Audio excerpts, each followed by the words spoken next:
Olá, graça e paz, tudo bom? Nós vamos continuar estudando a Bíblia e dessa vez no livro do profeta Malaquias. Nossa igreja tem estudado todo o Antigo Testamento de forma panorâmica. Nós chegamos então ao último livro, o livro do profeta Malaquias. Vamos perceber o quanto Deus ama o seu povo e o quanto ele se preocupa com as questões referentes ao pecado. Espero que você participe desse estudo lendo a palavra de Deus, prestando atenção àquilo que o Senhor tem para falar ao seu coração. Que Deus abençoe esse estudo. Nós entendemos que o próprio Malaquias é o escritor do livro, o autor é o Espírito Santo. Então Malaquias, inspirado pelo Espírito Santo, ele escreve aquilo que é a sua mensagem de Deus para o povo. E o significado do nome de Malaquias é justamente esse, mensageiro do Senhor.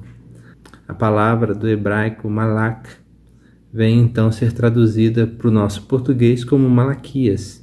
E o significado do nome é mensageiro do Senhor. E esse mensageiro do Senhor trouxe uma mensagem ao povo de Israel por volta do ano 430. Então ele está enquadrado aí dentro do 5º século antes de Cristo. Ele é contemporâneo de Neemias, de Ageu, de Esdras, de Zacarias, e nós percebemos então que ele é um profeta que atuou no período do pós-exílio. A Babilônia havia tomado Israel, feito o povo cativo, e o povo ficou cativo durante 70 anos. E esse livro é escrito após esse período de exílio, então, onde o povo retorna para Israel e agora estão a reconstruir a cidade. Primeiramente os muros, em seguida o próprio templo do Senhor. Malaquias, então, é o mensageiro do Senhor. Ele tem uma missão, a missão de trazer uma mensagem de Deus para o povo. Uma coisa tão complicada assim, porque o povo está de volta após servir como escravo em outra nação. Eles chegam em sua pátria e veem tudo destruído, os muros da cidade, o templo, suas casas destruídas, e eles precisam recomeçar, começar do zero. E nós percebemos então que agora, nesse momento tão complicado, Deus levanta Malaquias para trazer essa mensagem, que não é uma mensagem fácil de ser entregue ao povo, porque é uma mensagem de repreensão, de julgo, de sentença, para que o povo desperte e retorne aos caminhos do Senhor. Eu peço que você então acompanhe. Nós vamos utilizar como base para a mensagem em si do livro as perguntas que são colocadas no livro, que são as seguintes: de que maneiras nos amaste? É o povo perguntando a Deus como Deus tem amado o povo. A próxima pergunta é: o filho honra seu pai, e o servo o seu senhor. Se eu sou pai, onde está a honra que me é devida? Se eu sou senhor, onde está o temor que me devem? E a primeira afirmação que ele faz logo no versículo 2 é: eu sempre os amei, diz o Senhor. E o povo pergunta então a Deus: mas vocês perguntam de que maneira nos amaste? E a resposta de Deus ao povo é: não era Esaú irmão de Jacó, declara o Senhor. Todavia eu amei Jacó, mas rejeitei Esaú. Transformei suas montanhas em terra devastada e as terras de sua herança em morada de chacais do deserto. Embora Edom afirme: fomos esmagados, mas reconstruiremos as ruínas, assim diz o Senhor dos Exércitos. Podem construir, mas eu demolirei. Eles são chamados terra perversa, povo contra quem o Senhor está irado para sempre. Vocês verão isso com os seus próprios olhos e exclamarão: grande é o Senhor, até mesmo além das fronteiras de Israel. Então a primeira afirmação que Deus faz é: eu amo o meu povo. E o povo, voltando do exílio, vendo tudo destruído, padecendo certamente necessidades materiais, questiona Deus: em que o Senhor nos tem amado? E pode parecer prepotência do povo perguntar isso a Deus, mas é bem verdade que nos tempos em que vivemos, muitos têm perguntado a Deus justamente isso: em que o Senhor nos tem amado? Ou seja, nos demonstre o seu amor, faça conhecido a nós o seu amor. É interessante porque a avaliação que tem sido utilizada para dizer se Deus ama uma pessoa ou não tem sido a graça imerecida, o favor imerecido de Deus. Não tem sido o sacrifício de Jesus Cristo. Muitas vezes as pessoas que questionam e que pedem provas do amor de Deus, o que elas avaliam é o que temos, quais são as nossas posses, quais são os nossos bens. Temos deixado de padecer algum tipo de sofrimento? E a avaliação delas então é: se nós sofremos, significa que Deus não nos ama. Se nós temos em abundância, se nós temos em excesso, se nós não padecemos nenhum tipo de doença, então significa que Deus nos ama. É muito interessante porque as pessoas, quando vai tudo bem, quando tem um trabalho, quando tem um emprego, quando a alimentação é muito favorável, quando tem tempo de lazer, de descanso, elas não questionam se Deus as ama. Elas não se perguntam se elas são cuidadas e zeladas por Deus. Porém, quando a situação está complicada, está difícil, o desemprego bate às portas, quando a saúde ela fica debilitada, então as pessoas começam a perguntar: e aí, será que Deus existe? Será que Deus nos ama realmente? É interessante porque as pessoas começam a utilizar então o parâmetro de avaliação a respeito do amor de Deus, as suas posses, aquilo que eles têm. Porém, o parâmetro que Deus utiliza para demonstrar o seu amor é, versículo 2, não era Esaú irmão de Jacó? Declara o Senhor. Todavia eu amei Jacó, mas rejeitei Esaú. O parâmetro de Deus é: eu os escolhi. Eu separei vocês para serem meus. Eu fiz uma escolha e essa escolha foi por vocês. Eu escolhi amar vocês. Eu escolhi resgatar vocês. Eu escolhi ter vocês como meu povo. E este deveria ser o mesmo parâmetro utilizado por nós nos dias de hoje. O que prova o amor de Deus por nós? O fato dele ter enviado Jesus Cristo para morrer em uma cruz, pagar pelos nossos pecados, ressuscitar e interceder diante do Pai a respeito de nós. O amor, a prova do amor de Deus a nosso respeito é que Jesus Cristo foi dado para morrer, foi entregue à morte, isso para o nosso favor. Isso é graça de Deus para nós, isso é amor de Deus para nós. Antes de perguntarmos a Deus: Deus, em que o Senhor tem nos amado?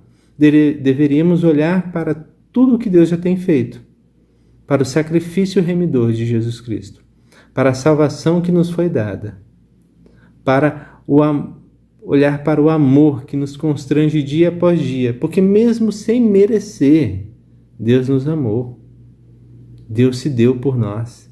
Então deveríamos olhar para Deus e perceber esse tão grande amor. Mas é bem verdade que o nosso povo não tem agido diferente do povo de Israel e tem perguntado: em que Deus tem nos amado? Por quê? Porque tem olhado para o amor de Deus e tem feito a seguinte avaliação: se eu tenho muito, significa que Deus me ama. Se eu não tenho muito, Deus não me ama. O critério está errado. O critério para definir se Deus nos ama ou não é a quantidade de bens que temos ou a saúde que temos. O critério para definir se Deus nos ama ou não é: Deus nos escolheu, Deus nos favoreceu. Ele não precisava ter feito, mas ele entregou Jesus para pagar o preço em nosso lugar. A segunda pergunta que o texto levanta é a seguinte, versículo 6. O filho honra seu pai e o servo o seu senhor. Se eu sou pai, onde está a honra que me é devida? Se eu sou o Senhor, onde está o temor que me devem? Pergunta o Senhor dos Exércitos a vocês, sacerdotes. São vocês que desprezam o meu nome. Mas vocês perguntam: de que maneira temos desprezado teu nome? E Deus vai dizer: olha, vocês, sacerdotes, vocês têm desprezado o meu nome. E os sacerdotes, e a gente percebe uma linguagem um pouco cínica da parte deles, porque conhecendo a lei deveriam estar fazendo aquilo que a lei ordena, eles questionam a Deus: Deus, o que nós temos feito? De que maneiras temos desprezado o teu nome? E Deus já deixou isso bem claro no versículo 6. Vocês não têm me dado a honra que me é devida. Vocês não têm honrado o meu nome. Isso é muito complicado, porque quando a gente entra nesse campo onde nós vamos avaliar a honra que devemos entregar a Deus, é necessário realmente pensar no primeiro mandamento: ama teu Deus acima de todas as coisas. É necessário também olhar tanto para a nossa igreja quanto para as igrejas ao nosso redor e verificar se realmente a honra que é devida a Deus tem sido entregue a Ele. E o que eu tenho percebido no contexto atual é que o amor a Deus, este tem se esfriado muito. E na realidade, o amor ao próximo tornou-se uma desculpa para não amar a Deus. Aquilo que deveria ser uma forma de amor a Deus, o amar o próximo como uma forma de amar a Deus, tornou-se uma desculpa para não se amar a Deus. Ou seja, tudo virou desculpa quando diz respeito ao próximo. Quando eu não quero fazer algo para Deus, eu digo: farei isso diferente, ou farei de outra maneira para beneficiar o meu próximo, mas se esquecendo de que deveria-se amar a Deus. Tudo aquilo que eu não quero fazer para Deus, tudo aquilo que me incomoda, eu deixo de fazer com a desculpa de que não, isso é amor ao próximo. Isso na realidade é um grande erro, um grande equívoco. Nunca foi pedido para deixar de amar a Deus em prol do próximo. Nunca foi pedido, nunca foi direcionado em nenhuma das páginas da Escritura Sagrada que devemos negligenciar o primeiro mandamento em prol do segundo. Muito pelo contrário, Jesus Cristo, quando perguntado, ele responde de forma muito clara: ouve, ó Israel, amarás o Senhor teu Deus acima de todas as coisas. Jesus Cristo faz referência e diz: aquele que ama o teu pai, a tua mãe, mais do que a mim, não é digno de mim. O amor ao próximo não se sobressai sobre o amor a Deus. O primeiro mandamento é amar a Deus acima de todas as coisas. E precisamos amar a Deus, precisamos honrar a Deus, precisamos servir a Deus acima de todas as coisas. Tudo isso tem que estar ligado sim ao amor ao próximo, mas que o amor ao próximo nunca se torne uma desculpa para deixarmos de cumprir o primeiro mandamento, que é amar Deus acima de todas as coisas. Devemos honrar a Deus, sim. É negligência, em alguns casos até ignorância, fazer as coisas como têm sido feitas, sempre em prol do próprio ser humano. Os cultos têm se tornado isso. O culto é desenhado e definido para agradar o homem. As músicas são cantadas para agradar o homem. E se a música no final, se a palavra pregada no final não agradou o homem, as pessoas passam na porta da igreja dizendo: olha, hoje o culto não foi tão bom, porque não teve nenhuma música que tocou o meu coração. O pastor falou palavras duras demais, então não estou saindo da igreja alegre, estou saindo pensativo a respeito da minha vida. As músicas foram músicas que não falaram de coisas do meu dia a dia, ficaram apenas falando: louve, o nome do Senhor seja glorificado, seja santificado, louvemos ao Senhor, magnifiquemos o teu nome. E não falou nada para me agradar. Isso é um grande problema, porque as pessoas querem ser honradas, adoradas, ao invés de adorarem a Deus. Mas igreja não é lugar para isso. Há um único ser que deve ser adorado durante um culto. Esse ser é Deus. Há um único público, e é a Trindade, o Pai, o Filho e o Espírito. Os louvores, a pregação, a liturgia do culto, as orações, tudo deve acontecer para que o nome de Deus seja ainda mais glorificado. Tudo deve acontecer para que as pessoas que participam do culto, elas não assistem ao culto, elas participam do culto, honrem ainda mais a Deus. Perceba você que muitos têm sim desonrado a Deus em seus cultos a Deus. O culto tem se tornado algo feito para agradar os homens, com a desculpa do amor ao próximo, mas tem se esquecido do amor a Deus acima de todas as coisas. Precisamos retornar à honra, retornar ao louvor, retornar à glorificação do nome do nosso Deus. E o texto continua aí, o texto é forte. Versículo 7. Trazendo comida impura ao meu altar, e mesmo assim ainda perguntam de que maneira te desonramos? Isso mesmo, os sacerdotes estavam levando comida impura ao altar do Senhor e ainda estavam perguntando em que nós temos desonrado o Senhor. Veja você, eles sabiam que tinham que levar o melhor, e levavam comida impura, comida estragada, o resto, a sobra, para entregar a Deus. E tudo isso diz respeito ao culto mesmo. A ida ao culto deve ser para entregar o melhor a Deus, não o que sobra a Deus. Mas a hipocrisia era tão grande que eles, mesmo fazendo isso, mesmo realizando as coisas dessa maneira, eles ainda assim perguntavam a Deus: de que maneira temos desonrado? E eles diziam: a mesa do Senhor é desprezível. Na hora de trazerem animais cegos para sacrificar, vocês não veem mal algum. Ou seja, na hora de trazer os restos, vocês não veem mal algum. Mas quando Deus diz: eu não aceito isso, vocês acham ruim. Deus está errado. Como assim Deus está errado? Entregavam o pior a Deus, esperavam, achavam que Deus tinha a obrigação de aceitar. Veja você, Deus não aceita qualquer coisa. Olha, eu vou entregar esse resto aqui a Deus, mas é de coração. Não, está errado isso. Deus não aceita esse tipo de ação, esse tipo de situação. O melhor deve ser entregue a Deus.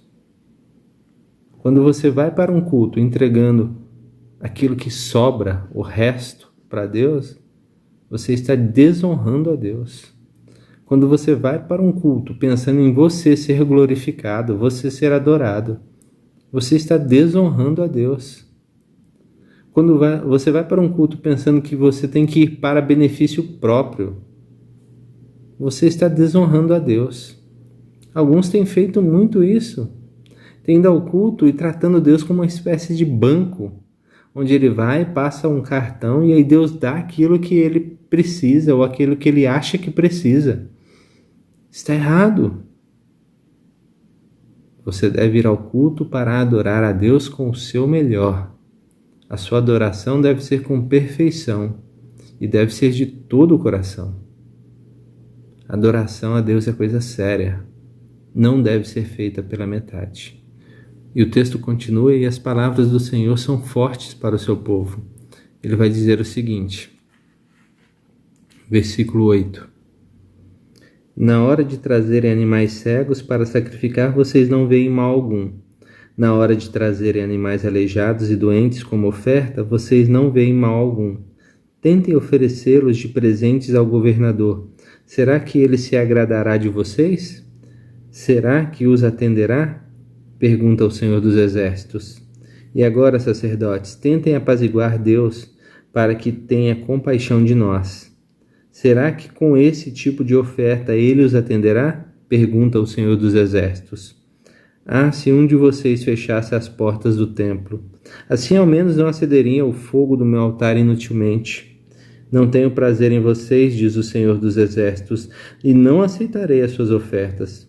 Pois do Oriente ao Ocidente grande é o meu nome, entre as nações, entre toda parte, incenso é queimado e ofertas puras são trazidas ao meu nome. Porque grande é o meu nome entre as nações, diz o Senhor dos Exércitos. Mas vocês o profanam ao dizerem que a mesa do Senhor é imunda e que sua comida é desprezível. E ainda dizem que canseira e riem dela com desprezo, diz o Senhor dos Exércitos. E parando aqui no versículo 12, isso é muito interessante porque é uma das coisas que acontecem muito nos templos. As pessoas têm tido tempo para tudo. Elas não chegam no final de semana, elas jogam bola, vão para a piscina, se fecham em uma chácara e têm seu momento de lazer com churrasco, com bastante comida, fartura, bastante atividade física. E aí quando vai para o templo, elas estão cansadas. Elas dormem nos bancos durante o culto. Mas mais que isso, além de não dar atenção, quando o culto está acontecendo, elas ficam murmurando a respeito do tempo do culto. Que canseira, será que esse culto não vai acabar? Nossa, o pastor não para de falar, a equipe de louvor não acabou ainda. Olha os avisos, são tantos avisos. Porém, quando ela está fazendo aquilo que para ela é motivo de alegria, diversão, ela passa o dia inteiro se cansando e nem pensa em Deus. E nem pensa que foi Deus que lhes deu a oportunidade de estarem fazendo aquilo. E na hora de cultuar a Deus, elas desprezam o culto a Deus.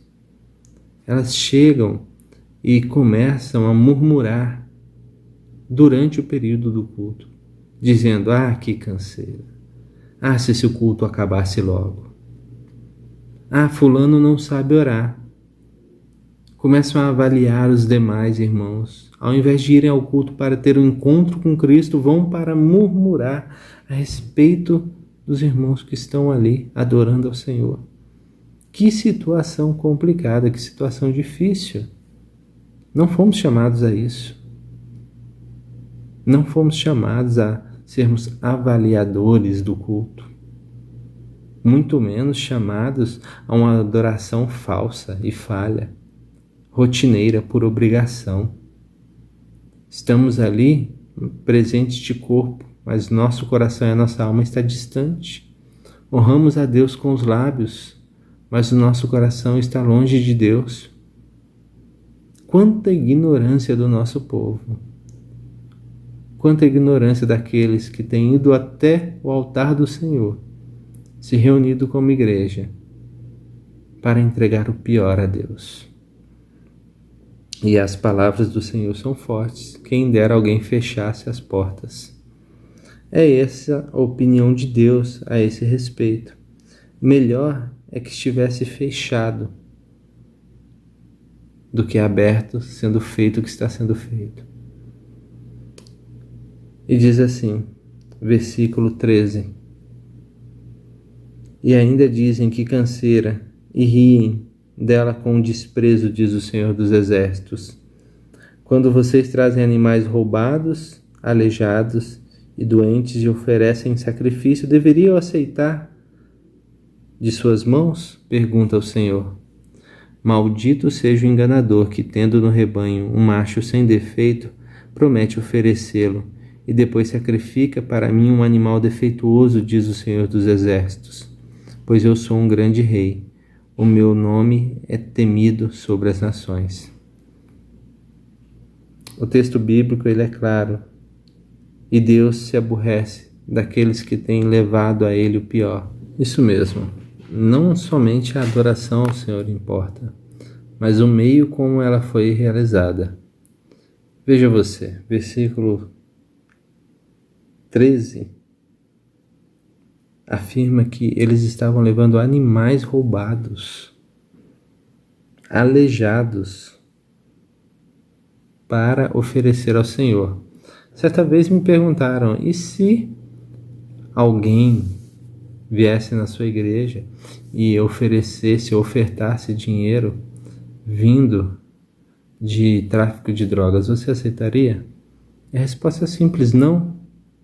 Não aceitaria e nem posso aceitar. Porque o que importa não são apenas os fins, os meios também importam. Deus rejeita, recusa qualquer tipo de adoração que venha com segundas intenções, qualquer tipo de adoração que seja feita de forma ilegítima. Veja você, Jesus Cristo ensinando os seus discípulos a respeito de dízimos e ofertas, diz a eles: olha, se você está vindo trazer a sua oferta, está diante do altar, mas se lembrar que tem alguma desavença com algum irmão, deixe a sua oferta, vá embora, se acerte com seu irmão, volte para fazer a sua oferta. Não é de qualquer jeito, não é porque é dinheiro, não é porque é algum tipo de coisa que vai beneficiar a igreja.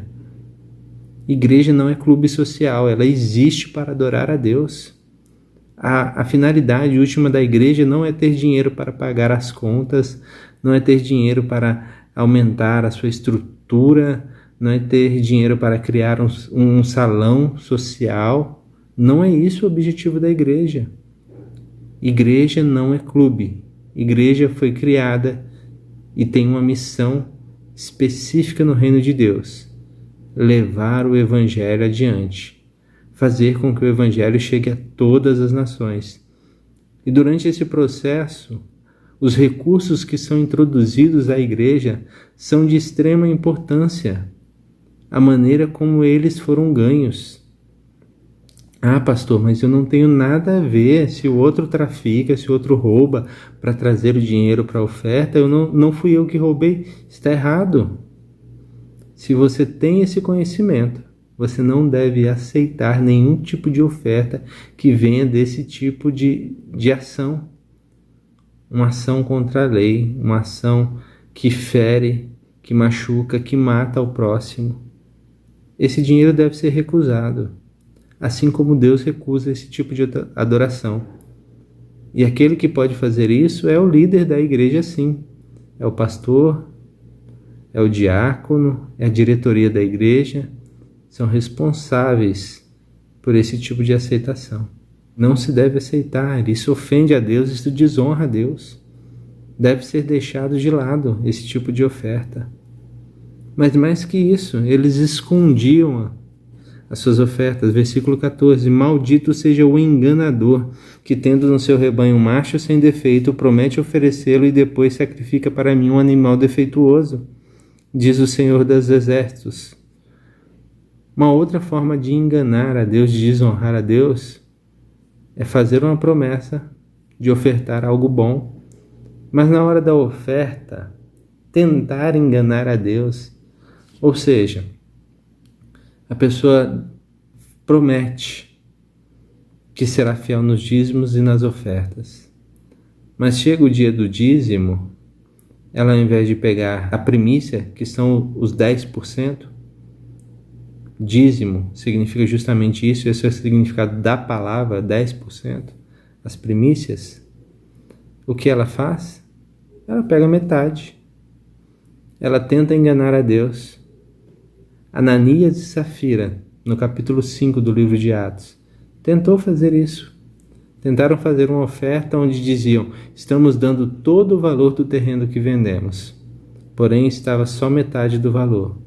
O que aconteceu foi que eles foram desmascarados e punidos. Capítulo 5 do livro de Atos. Precisamos entender que adoração ao Senhor, dedicação ao Senhor, dízimos e ofertas ao Senhor, tudo aquilo que faz parte do culto a Deus, deve ser feito da melhor maneira. Deve ser entregue o melhor a Deus. De maneira alguma é aceito resto. De maneira alguma deve ser entregue o resto a Deus. Ah, pastor, mas você só está falando de dízimo e oferta. Eu estou falando disso que o texto está dizendo. Versículo 13, ele fala das ofertas de animais. Versículo 14 fala da enganação. Versículo 12 fala a respeito de como o povo dizia que a mesa do Senhor era desprezível. Versículo ainda 13, eles diziam que era uma canseira e desprezavam a mesa do Senhor. Versículo 8, Deus fala novamente dos animais doentes e aleijados que estavam sendo entregues a ele. O texto fala justamente da oferta a Deus. Não está falando de outro tema. durante esse trecho. É da oferta a Deus, de como era conduzido o culto, como era conduzido a mente e o coração das pessoas durante o período do culto. Tudo isso é relevante. E aqueles que não estão prestando atenção nesses itens tão importantes durante o momento de culto, eles estão desonrando a Deus. Eles estão demonstrando que não honram o Senhor, que não se preocupam com a glorificação do seu nome. Nós ficaremos com o estudo dessa semana apenas no capítulo 1. Então a primeira pergunta que nós estudamos aqui é: de que maneira nos amaste? E Deus fala: eu escolhi vocês. Eu demonstrei o meu amor por vocês, enviando meu Filho amado Jesus Cristo. João capítulo 3, versículo 16. Esse povo foi escolhido. Esse povo foi amado com demonstrações de amor. Mas a avaliação que deve ser feita por nós de como somos amados não é o que temos, e sim o que Deus fez. Segundo, o amor a Deus deve ser demonstrado numa atitude respeitosa, numa atitude solene durante o culto a Deus.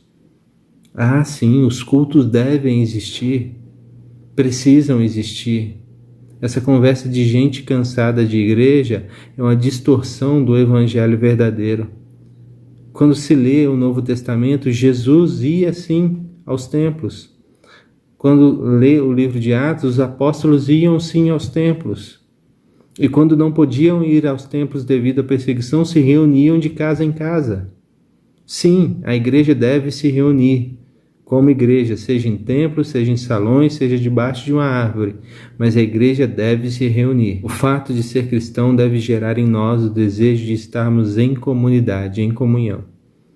E quando a igreja cresce demais, se faz necessário um bom espaço para ela se reunir, se faz necessário arrumar as coisas para que todos ouçam bem os louvores, a pregação, o ensino, as orações. E tudo isso gera gasto, sim. Então é necessário investimento da parte daqueles que fazem parte da igreja para que essas necessidades sejam atendidas. Mas mais que isso, se é uma igreja onde tem famílias carentes, famílias necessitadas, as igrejas devem alcançar essas pessoas também. Uma igreja, ela pode até funcionar com algum tipo de projeto social, mas esse não é a última finalidade dela, esse não é o fim dela.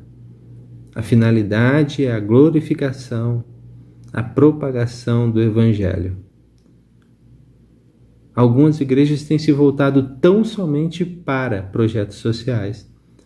Era melhor ter abrido uma ONG. Ela teria mais subsídio. Ela poderia focar somente nisso. Porque igrejas não existem só para projetos sociais.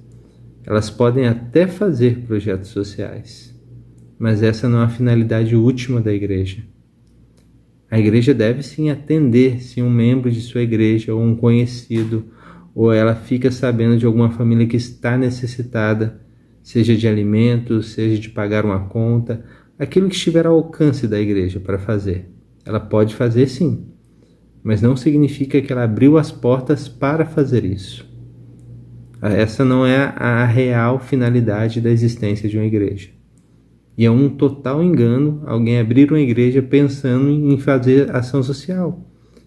É melhor, é mais conveniente, é mais adequado que se abra uma ONG, que se faça um trabalho, um projeto voltado só para aquilo, se essa for a finalidade. Igrejas não são projetos sociais. Igrejas são projetos do reino de Deus, que visam a salvação, que visam o resgate daqueles que estão perdidos, mortos em seus delitos e pecados. A igreja ela é constituída por homens e mulheres escolhidos por Deus para levarem o Evangelho. Por fim, igreja não é um lugar que eu entrego aquilo que está sobrando. Igreja não é um lugar que eu vou por rotina, porque não tem nada melhor para fazer.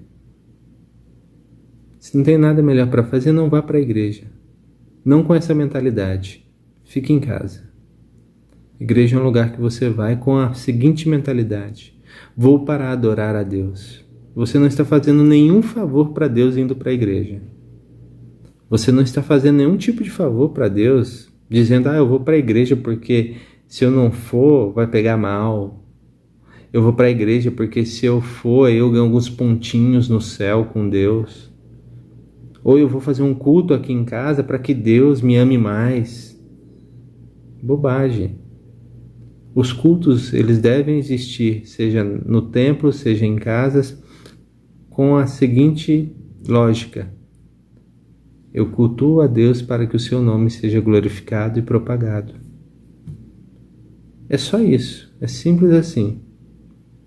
Mas dessa maneira tão simples, com esse evangelho tão simples, o evangelho da cruz, de que Cristo morreu e ressuscitou, Deus escolheu esse evangelho simples para que pudesse levar a salvação a todo tipo de pessoa.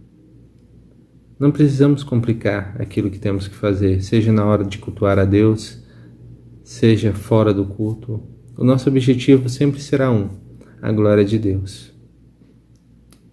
Que você, que está aí do outro lado, possa se lembrar dessa lição que Deus nos ensina por meio de Malaquias.